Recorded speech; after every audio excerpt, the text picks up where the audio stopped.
यहाँ त घन्टी हो घन्टी यसपालि घन्टी हामीले चाहिँ यसपालि हामीले घन्टी हामीले यसपालि चाहिँ घन्टीलाई चान्स दिने हो। तपाईहरु भोट माग्नुस्, तपाईहरुलाई सम्मान छ। तपाईहरुको यत्रो वर्ष हेर्ने यसपालि चाहिँ हामीले घन्टीलाई भोट दिन्छ। अब हेर्ने भनेको घन्टीलाई हो। तपाईहरुलाई धेरै वर्ष हेर्ने हो। अब घन्टी हेर्ने होला। तपाईहरुलाई पनि शुभकामना छ, बधाई छ। हामीले चाहिँ घन्टी बजाउने हो यसपालि। भयो गफै नगर्नु। तपाईलाई मैले चिनिछु, यहाँ आउनु दिदी। तपाईलाई मैले चिनिछु चिनेछौँ जिफनबाटै हो। यसपालि चाहिँ घन्टी हाम्रो इच्छा हो। यसपालि चाहिँ हामीले चाहिँ धेरै वर्ष हेरियो यो पार्टीलाई, हेरियो। यसपालि चाहिँ घन्टी होला।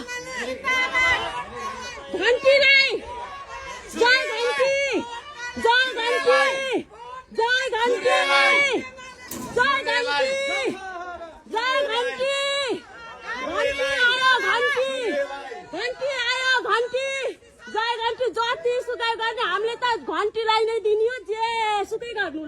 तपाईहरुलाई धेरै वर्ष हेरे भयो, पुग्यो ल, पुग्यो। तपाईहरुको 34 वर्ष 36 वर्ष हेरियो, पुग्यो। अब भोट माग्न हिँड्न लाज मान्नुस् के? लाज मान्न नि पर्छ। अब 4 जना केही जात नगरेर अहिले पनि एमाले विकास गरौँ भन्दै हिँड्छन्। के विकास गरौँ? यो बाटो हामीले बनाएको, हामीले यो बाटो हामीले चन्दा उठाएर बनाएको बाटो। भोट माग्न आउने बेला मात्रै आएर हुन्छ हो त के रे? हाम्रो बाटो हामीले चन्दा उठाएर बनाएको काम नै खै त हो त के रे? खै गरेको? भोट माग्ने बेलामा नाक देखाएर आउँछन्, अरू बेला हामी ओडामा जाँदा हाम्रो एउटा काम गर्दिनन् हो कि नै? हो त के रे? हामीले बनाएको बाटो विकास गर्छ नाक त्यो